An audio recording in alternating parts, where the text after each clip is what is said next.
দিকে ফিরে তাকালে দেখা যায় সৃষ্টির আদিতে যখন কোনো কিছুই ছিল না, একমাত্র আল্লাহ রাব্বুল আলামিন নিজেই ছিলেন একা নিরঞ্জন নির্গুণ সত্তা নিয়ে। তখন তিনি সেই অবস্থার বর্ণনা দিয়ে হাদিসে কুরসিতে বলেছেন, কুনতু কানজাম মুখফিয়ান ফা আহবাবতু আন উরাফা ফা খালাকতুল খালকা লিউরাফা।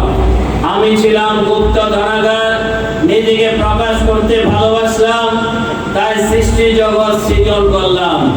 মহান আল্লাহ রাব্বুল আলামিন সৃষ্টি জগৎ সৃজন করেছেন তার নিজেকে প্রকাশ করার জন্য।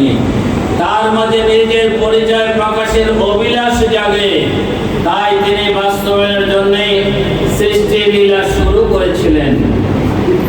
হাদিস শরীফে বর্ণিত হয়েছে, দয়াল নবীজি বলেছেন, আউয়ালু মা খালাকাল্লাহু নূরি আনা মিন নূরিল্লাহ ওয়া কুল্লু শাইইন মিন নূরি।